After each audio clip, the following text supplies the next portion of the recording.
네, 안녕하세요. 데이터 어그멘테이션 with diffusion for bearing RUL estimation에 대해서 발표할 SPS 연구실 박경은 석박 통합 과정입니다. 네, 목차는 다음과 같고요. 제가 이번 논문 세미나에서 발표를 진행하고자 했던 주제는 디퓨전 프로세스를 통해서 데이터를 생성하는데 이거를 이제 RUL 데이터에 대해서 생성을 하는 그런 논문들을 찾고 싶었습니다. 근데 첫 번째는 이제 그 CMAX 데이터에 대해서 이제 만들었고, 두 번째 경우에는 조금 태스크가 이제 펄트 다이고나시스긴 하지만 베어링 런 투 페일 데이터를 만들었다는 점에서 두 가지 논문을 소개해 보고자 합니다. 먼저 베어링 RUL 예측 태스크에 대해서 이제 간단히 말씀을 드리자면, 런 투 페일 데이터가 있어야지 학습을 하고, 이를 통해서 이제 새로운 데이터가 들어왔을 때 RUL을 잔존 수명을 예측할 수 있게 됩니다. 근데 베어링 RUL 데이터 자체가, 베어링 런투페일 데이터 자체가 수집이 좀 매우 제한적인 특성이 있습니다. 작동이 시작했을 때부터 끝까지 고장이 이제 발생해서 작동이 중지되는 시점 끝까지 수집을 해야 되기 때문에 이러한 데이터의 숫자는 좀 제한이 되어 있고요. 또 이러한 데이터셋의 문제가 베어링의 작동 환경이 여러 가지로 바뀌게 됩니다. 도메인 1, 2, 3로 이제 제가 주로 이제 연구하는 PHM 2012년 베어링 데이터셋에 대해서는 세 가지로 나뉘게 되는데, 작동 환경이라고 하면은 이제 모터의 부하율이나 아니면은 RPM, 회전 속도와 같은 그런 작동 환경을 얘기합니다. 그래서 도메인에 따라서 얼마나 잔존 수명이 늘어날지 적어질지 그런 태화의 속도가 달라지기 때문에 이런 도메인이 변하는 환경에 있어서 이제 RUL의 예측 정확도가 좀 낮아지는 그런 문제점을 해결하고자 이제 많은 연구들이 있어 왔습니다. 그래서 기존 연구들은 겐 구조를 통해서 런투페일 데이터를 증강을 했고요. 좀 그러면 도메인을 좀 일반화할 수 있는 그런 다양한 분포를 가지는 데이터를 생성할 수 있기 때문에 그를 통해서 이제 일반화를 하고 새로운 데이터가 들어왔을 때 잘 대응하고자 하는 그런 목적이 강했습니다. 하지만 겐 구조상 모드 콜랩스와 문제와 또 학습 불안정성의 문제가 있어서 이런 문제들이 이제 좀 다뤄져 왔습니다. 네, 그래서 이런 문제들을 디퓨전으로 좀 풀어내려는 시도들을 기존 연구들에서 해왔었는데요. 일단 그 베어링 데이터의 디퓨전을 적용한 모델 자체가 많이 그런 사례가 많이 있지도 않고, 그 이제 사례를 소개하기 전에 디퓨전에 대한 기본적인 개념을 먼저 소개하고 넘어가고자 이 페이지를 준비를 했습니다. 디퓨전 모델은 겐 모델과 다르게 좀 학습에서 좀 높은 안정성을 보인다고 합니다. 그리고 모드 콜랩스에서도 이제 문제가 발생하지 않는다는 그런 장점이 있어서 이런 랜덤한 이제 프로세스의 장점을 살려서 이제 디퓨전을 많이 활용한다라고 이제 일반적인 연구들에서 많이 얘기를 하고 있습니다. 어떤 데이터에 대해서 이제 랜덤한 노이즈를 조금씩 추가하는 게 이제 디퓨전 프로세스의 핵심인데요. 이게 가우시안 노이즈를 조금씩 원본 이미지에 추가해 가면서 최종적으로 완전한 가우시안 노이즈를 만들고요. 이 과정에 대해서 역으로 이제 완전한 노이즈에서 처음 데이터를 복원하는 과정에서 이제 이 가해진 노이즈를 추정하는 그런 이제 노이즈를 이스티메이션하는 그런 모델을 학습한다는 것이 디퓨전 방법론으로 이제 데이터를 생성하는 원리가 되겠습니다. 그래서 노이즈를 추가하는 과정이 가우시안 분포이기 때문에 충분히 짧은 시간 간격에서의 역과정 또한 가우시안 분포로 근사가 가능하다고 합니다. 그래서 스텝이 0부터 이제 라지 t까지 있다고 한다면 스몰 t는 이제 임의의 시점이 될 텐데요. 각 스텝의 이미지 xt에 대해서 이제 q, xt 바 xt-1이라는 조건부 확률 분포가 이제 노이즈, 가우시안 노이즈가 되고, 이게 각 스텝마다 가해진 랜덤한 가우시안 노이즈가 됩니다. 그래서 이 각 스텝마다 그 t-1바 t로 그 전이 되는 조건부 확률 분포가 노이즈가 되는 것이고요. 이 노이즈가 점점 쌓이다가 이제 완벽한 가우시안 노이즈가 되는 것인데요. 이 타임 스텝마다 가해지는 노이즈를 어떻게 이제 정의할 것이냐에 대해서는 일단 저희가 먼저 라지 t에 대해서 먼저 설정을 해야 되고요. 그 라지 t에 대해서 이제 그 각 타임 스텝 그 스몰t의 베타라는 것은 베타 스몰t는 베리언스 스케줄로 매 스텝 스몰t에 따라서 조금씩 증가하는 작은 상수로 이렇게 정해집니다. 그래서 요거 라지 t와 이제 베타 스몰 t는 이제 저희가 그 하이퍼 파라미터로 지정을 해야 되는 그런 숫자입니다. 그래서 시간이 지날수록 베타 t는 이제 1에 가까워지게 되는데요. 그 위에 가우시안 노이즈를 보시게 되면 베타 t가 이제 1이 되는 순간 평균이 0, 그 다음에 그 i 즉 노이즈가 이제 분산이 1이 되는 평균은 0이고 분산이 1이 되는 그런 가우시안 노이즈가 되는 것입니다.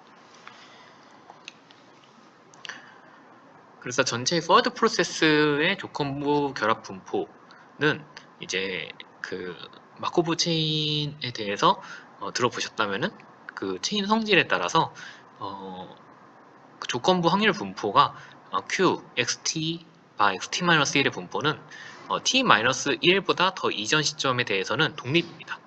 그래서 이 개념에 의해서 조건부 결합 분포를 변형하게 되고요. 그래서 이렇게 쭉 그 체인이 이렇게 다 상쇄가 되면서 결과적으로 아래 그 파이 텀으로 이게 나타나게 됩니다. 그래서 포워드 프로세스 자체는 이렇게 디터미니스틱하게 정해져 있고요. 이 과정에서 만들어지는 XT의 분포가 리버스 프로세스에서 학습의 기준이 되는데요. 이 부분에 대해서는 뒤에서 좀 더 자세하게 설명을 하겠습니다. 그 전에 앞서서 이제 디터미니스틱하다고 얘기는 했는데 이제 샘플링 하는 과정이 이제 중간에 포함이 됩니다. 그래야지 데이터를 랜덤하게 생성을 할 수 있게 되는데요. 그래서 오리지널 폼으로 보면은 그 이제 파이와 x가 있을 때 랜덤 노드 z를 거쳐서 f가 나오게 됩니다. 근데 이거를 역과정으로 가게 되면은 그 z가 랜덤 노드가 되어버리면 이때 이제 그 샘플링이 랜덤하게 되기 때문에 그레디언트를 줄 수가 없게 됩니다. 그러면 학습 자체가 안 되겠죠. 그래서 Z 노드를 디터미니스틱하게 만들 것처럼 리파라미터라이즈드 트릭을 쓰게 되는데요.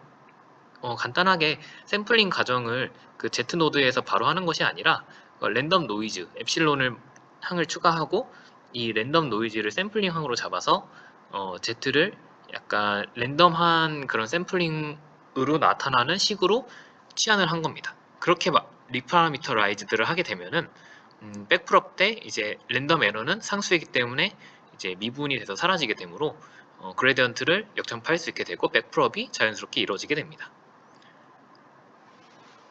그래서 결과적으로 이 백프롭이 된다면 그 알파 t에 대해서 그 베타 t와 이제 그 알파 t의 그 파이 항으로 저희가 원하는 최종적인 그 파라미터를 획득을 할 수 있게 됩니다. 네, 이렇게 아까는 forward 프로세스에서 리파라미터라이즈드 트릭을 통해서 이제 학습이 가능하게 변환까지 하였다면 이제 반대로 리버스 프로세스 과정은 완벽한 가우시안 노이즈로부터 원본 데이터를 복원하는 과정입니다. 그래서 이 식을 자체를 보시면 아까 forward 프로세스와 매우 흡사한 것을 보실 수 있습니다. 그래서 x0는 원본 신호이고 xt는 이제 forward 프로세스에서 완벽히 이제 분해가 된 가우시안 노이즈였죠. 근데 이제 그 가우시안 노이즈에서 이제 원본을 복원하는 과정에서는 이제 하나 다른 점이 그 시간 순위 xt/xt-1이 아니고 역순이기 때문에 xt-1/xt가 되고 그리고 q가 그 조건부 분포가 되는 것이 아니라 p세타가 조건부 분포가 됩니다. 네, 이제 디퓨전의 로스식에 대해서 설명할 차례인데요. 실제 데이터의 분포를 추정하기 위해서 추정한 분포에 대해서 이제 네거티브 로그 라이클리후드를 최소화해야 합니다.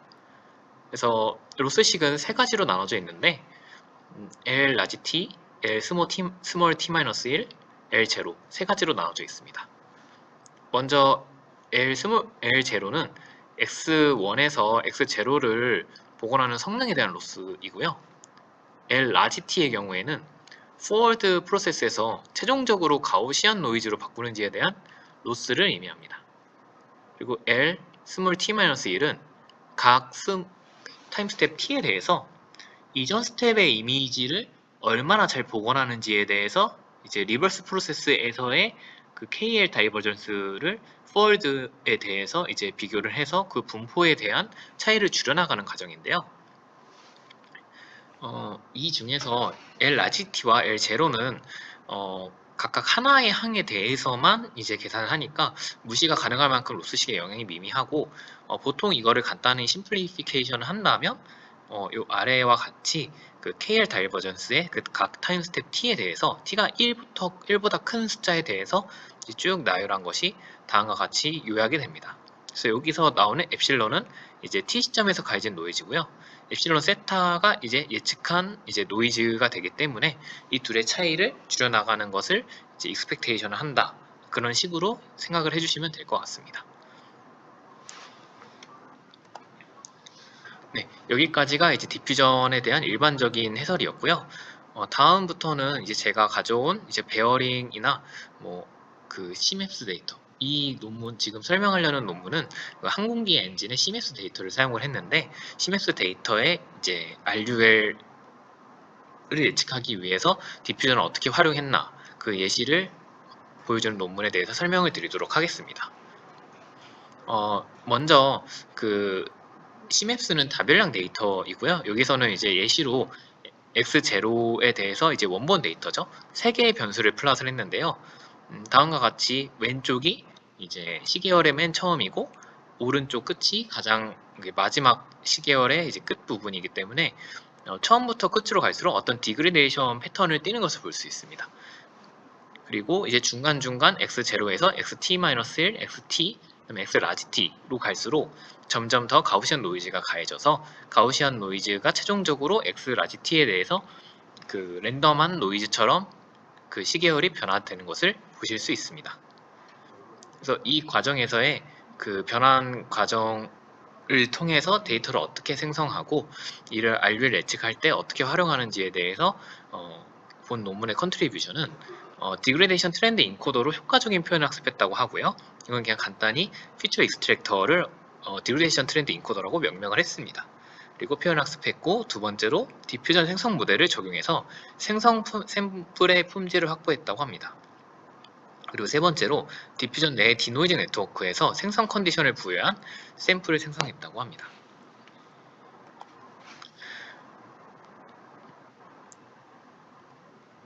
그 터미널로지는 이렇게 정리를 했는데 이 부분은 다음에 이제 수식이 여러 가지 나올 때 그 부분에 있어서 설명이 필요하신 부분을 여기 이 페이지에서 참고를 해주시면 될 것 같습니다. 네, 그래서 아까 컨트리뷰션 중 하나가 디그레데이션 트렌드 인코더를 통해서 효과적인 표현을 학습했다라는 것인데 그 디그레데이션 트렌드 인코더는 VAE 구조 기반으로 로스를 설정했습니다. 그리고 레이턴트 벡터 Z를 추출하기 위해서 표현을 다음과 같이 했는데 오른쪽 아키텍처를 보시게 되면 되게 복잡합니다. 근데 사실 VAE 구조로 되게 간단하게 이제 X 원본 데이터 배치 데이터가 들어오면 이제 인코더를 통해서 레이턴트 벡터로 보내고 레이턴트 벡터는 이제 뮤와 시그마 그리고 에러, 랜덤 에러 엡실론으로 이제 엡실론으로 주어지게 됩니다. 그래서 이 랜덤 이제 죄송합니다. 그 잔재 벡터 Z가 다시 재복원되는 디코더를 통해서 재복원되는 과정에서의 재복원 리컨스트럭션 로스가 L2가 되겠고요. L1은 잠재 공간 Z가 얼마나 그 가우시안 노이즈로 잠재 공간상으로 표현이 됐나에 대한 KL 다이버전스 로스입니다. 그래서 L3는 이제 이것을 실제 RUL 예측하는 리그레서를 넣어서 리그레서도 같이 학습하게 되지만 리그레서의 RUL 예측 로스를 같이 이제 L3로 나타내게 됩니다. 마지막으로 트리플랜 로스를 추가했는데요. 이 부분이 좀 특이하긴 한데 L4에서 그 레이턴트 공간상 비슷한 디그레데이션 트렌드끼리는 파지티브 쌍으로 두었고 다른 트렌드끼리는 네가티브 쌍으로 두어서 같은 이제 대조학습을 반영한 트리플린 로스를 추가했습니다. 그래서 L1, L2, L3, L4가 표현을 추출하는 데 있어서 다음과 같이 이제 구성이 되었고 이 구조 아키텍처를 통해서 디그레션 트렌드 인코더가 학습이 되었다라고 봐주시면 됩니다. 네, 그리고 이제 포워드 디퓨전 프로세스는 저희가 아까 이제 그 설명을 드렸던 그런 구조를 띠고 있고요. 리버스 제너레이션 프로세스도 마찬가지고요. 학습도 이 수식에서 이제 자세히 보시면은 이전에 그 설명드렸던 부분에서 크게 벗어나지 않는 것을 보실 수 있습니다. 그리고 샘플링은 이제 랜덤한 이제 타임 스텝 t에 대해서 어떻게 데이터를 생성할 것인가에 대한 샘플링 과정을 이야기하고 있는데 이 부분은 이제 수식적으로 그 좀 앞에 노테이션을 좀 참고해 주시면 될 것 같습니다.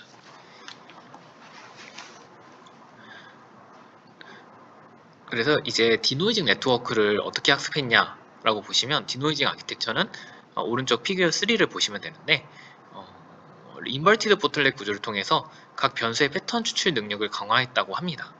근데 이거는 다별량이기 때문에 이렇게 진행을 한 것 같고 단별량일 때는 어떻게 진행하는지는 이 구조를 어떻게 활용하는지는 좀 더 서치를 해봐야 될 것 같습니다. 그리고 피처 익스트랙션은 스택디드 다일라이트 컨볼루션 구조로 각 채널마다 변수의 다양한 패턴을 추출했다고 합니다. 그리고 다일레이티드 레이어는 이제 다음과 같이 두 개의 추가적인 인풋이 들어가게 되는데요. 첫 번째는 그 디퓨전 타임 스텝 인베딩 T입니다. T는 맨 아래에 그 디노이징 네트워크가 가우시안 노이즈를 예측하기 위해서 이게 어떤 타임 스텝인지, 디퓨전 타임 스텝인지를 포지셔널 인베딩을 적용했다고 합니다. 이 수식은 좀 그 트랜스포머 쪽에 좀 익숙한 논문을 보셨다면 익숙한 그런 형식으로 좀 비슷하게 그렇게 넣은 것 같습니다. 그래서 디퓨전 타임 스텝 인베딩을 넣었고 또 두 번째로 제너레이티브 컨디션 Z를 넣었는데요. 아까 디그레데이션 트렌드 인코더에서 나온 레이턴트 벡터 Z를 각 이제 피처 익스트랙션의 스택디드 다일레이트 컨볼레이션 구조에 넣게 됐습니다. 이렇게 넣어서 스킵 커넥션을 다 거쳐서 최종적으로 아웃풋을 넣게 되는데요. 이렇게 해서 전체적인 구조가 이제 그 디퓨전을 학습하는 구조가 완성이 되었습니다. 그래서 이 프레임워크에서 근데 아까 그 설명드렸던 부분에서 추가된 부분이 있죠. 그 레이턴트 벡터 Z를 이제 추가해서 컨디션을 제공한 점인데요. 그래서 수식이 약간씩 변화하게 됩니다. 학습 손실 함수가 이제 그 원래 아까 보여드렸던 수식에서 추가적으로 조건부 컨디셔널 Z가 추가가 되고요. 샘플링에서도 마찬가지로 Z가 추가가 됩니다. 그래서 생성 과정에서 디노이징 네트워크가 타임스텝 T에서 단순히 노이즈 데이터만 고려하는 것이 아니라 제너레이티브 컨디션 Z를 고려하게 됩니다. 그래서 학습 알고리즘은 다음과 같고요. 이를 통해서 생성된 데이터는 다음과 같습니다. 일단 CMS 데이터가 이렇게 다양한 변수들이 있는데 각 데이터의 왼쪽은 이제 초기 타임이고 이제 오른쪽이 이제 페일러 타임이기 때문에 점점 뭔가 트렌드를 나타내고 있음을 확인하실 수 있습니다. 그래서 FD001 데이터셋이 이제 하나의 도메인이 되는데요. 하나의 도메인에서 또 하나의 데이터를 임의로 선정해서 플롯을 했습니다. 모니터링 데이터를 인코딩해서 디퓨 알루에 학습을 했고 샘플링한 결과를 이렇게 당연히 이제 배치마다 샘플링이 되니까요. 샘플링한 결과를 컨캣하고 이것을 플랫을 했다고 합니다. 이렇게 플랫을 한 것으로 보아 모든 센서에서의 디그레데이션 트렌드를 디퓨 알루엘이 잘 포착을 했다라고 이 논문에서는 말을 하고 있습니다. CNN, LSTM, TCMN 트랜스포머 방법론에 각 데이터를 적용해서 알루엘 예측 정확도를 비교를 했는데 여기서 말하는 K는 디퓨 알루엘을 쓰기 전에 이제 방법론의 정확도에서 디퓨 알루엘을 썼을 때 정확도가 얼마나 향상됐는지에 대해서 얘기를 하는 그런 개인입니다. 개인이 플러스가 되면 이제 성능이 좋아진 거고 개인이 마이너스가 되면 이제 성능이 조금 낮아진 건데 거의 모든 모델에서 전반적으로 퍼센티지가 많이 올랐습니다. 그래서 제한 방법론 DPRUL로 데이터를 생성하고 모델의 학습을 수행해서 RUL을 예측하는 것이 더 성능 향상에 효과적이다 라고 얘기를 하고 있습니다. 그리고 다른 생성 방법론들이 있는데요. 컨디셔널 겐, WGen GP, 타임겐, CR겐 방법론과 같이 여러 가지 방법론들로 생성한 데이터로 이제 똑같은 실험을 했습니다. 그런 결과 이제 성능에 이제 비교를 했을 때 DP RUL이 이제 5가지 컬럼 중에서 가장 이제 오른쪽에 노란색 컬럼인데요. 이 노란색 컬럼이 뭐 RMSE 스코어 제일 좋은 성능을 보였다라고 얘기를 하고 있습니다. 또 대조학습을 추가한 디그레이션 트렌드 인코더가 좀 특이한 이제 여기서의 컨트리뷰션 중 하나였는데 왜 대조학습을 활용했는지에 대해서 여기서 얘기를 하고 있습니다. 어블레이션 스터디로 대조학습의 트리플렛 로스 텀을 제거했을 때 어떻게 변하는지에 대해서 얘기를 했습니다. FD001의 유닛 78번, 그러니까 첫 번째 왼쪽 2의 이제 데이터의 경우에 트리플렛 로스가 있는 경우에는 이제 어떤 선형이 되게 그 다른 데이터들과 유사하게 뽑혔다고 보시면 됩니다. 이게 그 레이턴트 상에서의 이제 그 프로젝션한 결과인데, 이 프로젝션한 결과가 이제 트렌드 디그레이션 트렌드마다 일정해야지 RUL 예측 성능이 더 좋고, 또한 그 피처 인베딩이 훨씬 더 잘 됐다라고 얘기를 할 수 있는데, FD001의 유닛 78번의 경우에는 왼쪽 오른쪽 제거를 한 트리플렛 로스를 제거한 오른쪽과 이제 원본 그 제한 방법론의 왼쪽과 큰 차이가 없었지만, FD002 유닛 193번째 그 바로 오른쪽 예시를 보시면 트리플렛 로스를 제거하기 전 왼쪽에서는 처음부터 끝까지 되게 다른 데이터들과 유사한 분포를 보이면서 디그레이션 트렌드가 나타났는데, 오른쪽 그림에서 보시면은 노란색 부분에서의 디그레이션 트렌드가 잘 맞춰지지가 않았습니다. 그러니까 이게 의미하는 것은 그 다른 이제 디그레이션 트렌드를 가지는 그런 데이터들과 비슷하게 피처가 추출이 되지 않고 좀 다르게 피처가 추출이 됐다라고 의미를 하게 됩니다.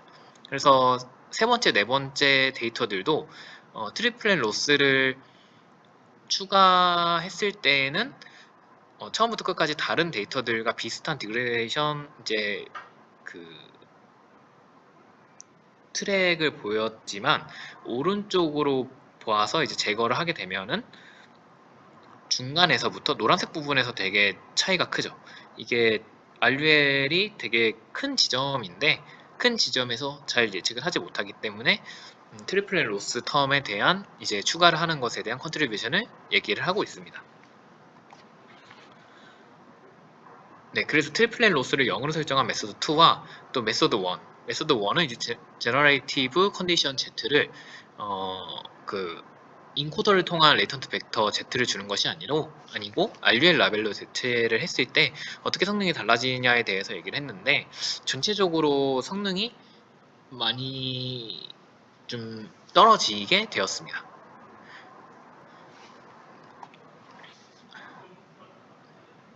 네, 이제 두 번째 논문으로 넘어가면, 두 번째 논문은 이제 CMAPS 데이터를 사용한 것이 아니라 베어링 데이터를 활용을 했습니다. 베어링 데이터를 활용을 했는데, 베어링 데이터의 특징은 좀 단별량이고 또 진동으로 되어 있기 때문에 이전에 일반적인 시간에 의한 타임 시리즈 데이터랑은 약간 다르게 엄청 고해상도인 특징이 있습니다. 그래서 좀 다르게 전처리도 진행이 되고, 또 마찬가지로 이 논문에서의 태스크는 RUL, 잔존 수명을 예측하는 것이 아니라 고장 유형을 분류하는 태스크이기 때문에 그 컨디션을 주는 방향이나 또 어떻게 이제 그 성능에 대한 평가를 하는 것에 보여주는 방법이 좀 달라진다라는 것을 염두를 해주시고 이제 봐주시면 될 것 같습니다. 그래서 진동 데이터에서 표현을 추출해야 되는데, 여기서 주요 컨트리뷰션으로 얘기한 거는 진동 데이터 인터 레벨을 고려한 MRLA, 멀티-헤드 리커런트 레이얼 유닛 어텐션을 사용한 것과 인트라 레벨을 고려한 REP, RFN, Reparameterized Residual Feature Network를 제안을 했다라는 이 두 가지가 좀 키포인트가 될 것 같습니다. 네, 여기서는 이제 DDPM에 대해서 간단하게 이제 소개를 했는데, 마찬가지로 이제 디퓨전 모델이기 때문에 그 기본적인 수식 자체는 저희가 알고 있는 디퓨전과 매우 동일한 것을 보실 수 있고요. 또 멀티헤드 리커런트 레이어 어텐션은 그 여기서 이제 인터 레벨 관계를 고려하기 위해서 적용을 했다고 하는데, QKV 그 어텐션에서 사용하는 이제 레이어죠. 전 시점 아웃풋과 컨캣하여 출력한다는 특징이 있는데, 수식을 보시면은 그냥 간단히 스킵 커넥션에서 이제 그 웨이트를 그대로 넘겨주는 것이 아니라 한번 이 히커리 밸류를 통해서 넘겨준 것으로 이제 그렇게 생각해 주시면 될 것 같습니다. 그래서 REF DDPM의 학습 과정은 저희가 알다시피 이런 그 고장 데이터 그 X0 원본 데이터에서 이제 T0의 타임스텝의 노이즈를 추가해서 XT를 생성하는 과정으로 스타트를 하고요. XT와 T0의 샘플 라벨이 REF DDPM 모델의 인풋으로 추가가 돼서 모델의 노이즈 값을 예측하도록 학습을 하게 됩니다. 학습 이후에 XRGT가 정규분포에서 샘플링되고 REF DDPM의 T 시점의 샘플 라벨과 함께 인풋되어서 데이터가 생성이 됩니다. 생성 샘플은 학습 샘플과 섞여서 데이터 불균형 문제를 해결하고 밸런스된 데이터를 인풋해서 고장 진단을 수행하게 됩니다. 네, 그래서 노이즈 프리딕션 네트워크가 이전과 어떻게 달려드는지를 보시면요. 일반적인 스킵 커넥션으로 연결하지 않고 이 중간중간에 그 레이어끼리 연결된 부분이 MRLA의 메커니즘을 활용해서 저차원 특질과 고차원 특질을 연결해서 인터 레벨을 고려한 프리딕션 네트워크를 설계했습니다. 그래서 아래 아키텍처를 보시면 다운 샘플링 다운 3개를 거치고 더블 콤브 또 3레이어를 거치고 업샘플링 3레이어를 거쳐서 노이즈를 최종적으로 예측을 하게 되는데, 이때 T 라벨이 이제 들어가게 되고요. 어떤 타임 스텝인지 들어가게 되고요. 그리고 다운 샘플링 할 때 이제 그 다운 샘플링과 업 샘플링 간의 이제 구조의 인터 연결에 대해서는 MRLA 메커니즘을 활용을 했습니다. 그래서 다운 샘플링 모듈과 업 샘플링 모듈은 피겨 4 오른쪽에 보시면 그 다음과 같이 생성이 되는데요. 두 개 생긴 거는 거의 유사하고 이제 중간에 REP, RFB가 이제 어떻게 생겼는지를 보시면은 피겨 5 왼쪽 그림에서의 아키텍처 그 A가 REP, RFB입니다. 근데 REP 블록 3개가 쌓여져 있죠. 근데 REP 블록은 이제 그 B번 그림으로 나타나는데, 컨볼루션은 되게 다양한 형태로 진행을 해서 콘캣한 형태입니다. 결국 다양한 형태로 이제 리셉티브 필드를 좀 다양하게 그 가지게끔 인트라 레벨을 고려한 그런 구조로 설계를 했다라고 봐주시면 됩니다. 그래서 RDF DDPM을 다음과 같이 학습을 진행을 했고요. 마찬가지로 학습 손실함수에 고장 유형 라벨을 주게 되는데요. 근데 아까 이제 첫 번째 논문에서 설명을 할 때는 컨디션을 주는 게 이제 Z로 줬는데, Z는 이제 그 배치 데이터 X가 들어갔을 때 디그레이션 트렌드 인코더 학습한 것을 거쳐서 나온 레이터트 벡터 Z를 컨디션으로 줬습니다. 근데 그것은 이제 배치마다 다른 컨디션이 들어가게 되는데요. 그 이유는 그 디그레데이션 전체 런투페어 데이터를 만들 때 어떤 포지션의 데이터를 만드는지에 따라서 그 디그레데이션이 얼마나 이루어졌는지 트렌드를 반영한 생성을 해야 되기 때문에 그렇게 진행을 했는데, 본 연구에서는 그렇지 않고 학습 손실함수에 대해서 RUL이나 혹은 어떤 트렌드의 어떤 지점인지에 대한 그런 정보를 주는 것이 아니라 고장 유형, 그러니까 이제 어떤 고장인지에 대한 유형 라벨을 주었기 때문에 모든 배치의 라벨이 동일하게 Y가 들어가게 됩니다. 샘플링 함수도 마찬가지로 고장 유형 라벨 Y가 추가가 되겠죠. 그래서 학습과 샘플링은 다음과 같은 알고리즘으로 진행이 됩니다. 그래서 데이터 생성 결과에 품질을 좀 평가하는 걸 시각화했는데요. 이제 A가 원본, B가 WGNGP, C가 DDPM이고요. D가 제한방법론인데, 먼저 원본 데이터를 보시게 되면은 원본 데이터를 다음과 같이 TSNE를 통해서 차원 축소를 하였을 때 다음과 같이 동그라미와 네모가 많이 나오게 되는데, 동그라미가 의미하는 것은 다른 고장 유형이 겹치는 부분입니다. 그래서 A라는 고장이 있고 B라는 고장이 있다고 쳤을 때 A와 B 고장이 이제 겹치는 부분이 있으면 이제 특질 추출이 잘 되지 않았다라는 것을 알 수 있겠죠. 그리고 네모는 원본과 생성 샘플이 떨어져 있어서 플랫되는 부분이라고 이제 얘기를 하는데, 이제 저희가 어떤 A라는 고장 유형의 데이터를 가지고 데이터를 생성을 했습니다. 디퓨전으로 학습을 하고 디퓨전 모델을 학습해서 생성을 했는데, A라는 모델에서 생성한 데이터가 생성 샘플과 멀리 떨어진 곳에 이제 그 위치하게끔 이렇게 프로젝션이 되면은, 그러면 이것 또한 생성 자체가 다른 피처 유형을 띠는 것이라고 이제 판단이 됩니다.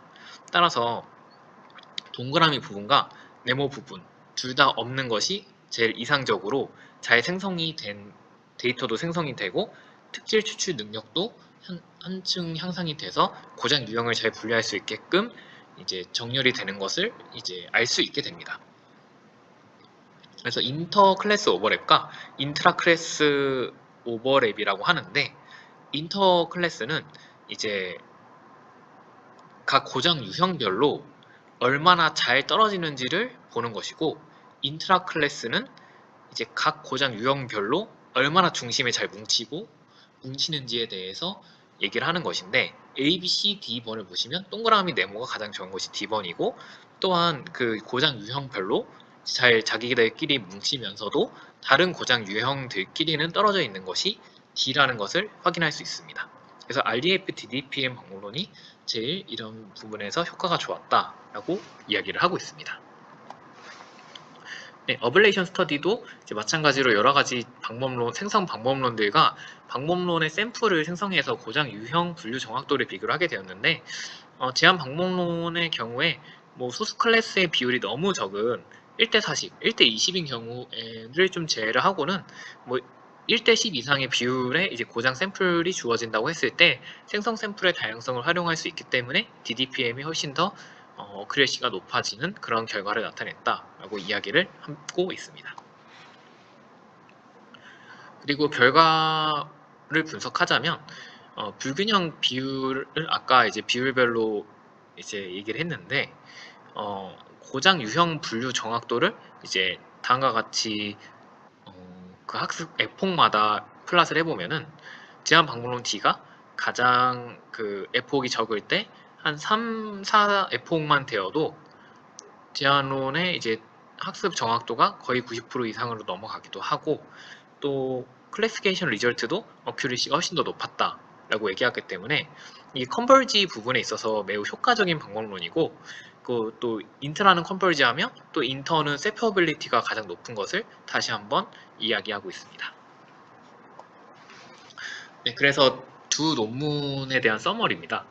이제 제가 이제 이 시간에서 설명드린 두 논문 모두 생성 데이터의 품질을 높이기 위해서 디퓨전 프로세스의 역과정의 컨디션을 추가했었습니다. 첫 번째 논문은 베어링 데이터를 다루진 않았습니다. RUL 태스크를 풀기 위해서 런투페일 데이터를 생성하는 것에 집중을 해서 그 디그레션 트렌드 인코더에서 추출되는 레이턴트 벡터 Z를 이제 컨디션으로 주어서 데이터를 생성했습니다. 그를 통해서 이제 런투셀 데이터가 잘 생성이 됐다는 것을 그 실험 결과에서도 보여줬었습니다. 근데 두 번째 논문은 베어링 데이터를 다루긴 했지만 이제 고장 진단 태스크를 풀기 위해서 라벨별 특질 분리와 라벨 내부의 수렴에 집중을 하였었습니다. 그래서 고장 유형 라벨 Y를 컨디션으로 주었기 때문에 어떤 디그레이션 상태인지에 대한 따로 정보가 없이 생성이 되었고, 그래서 어떤 런투 페일리얼 데이터를 이제 디그레이션 트렌드화해서 보여주는 그런 플랫은 따로 본 논문에서 없었고요. 그냥 단지 이제 어떤 태스크를 푸는지에 대한 목적성이 되게 두 논문이 달랐기 때문에 디퓨전 프로세스로 생성한 데이터의 품질을 평가하는 방법들도 매우 이제 달라졌다라고 봐주시면 될 것 같습니다. 네, 이것으로 이번 논문 세미나 발표를 마치겠습니다. 감사합니다.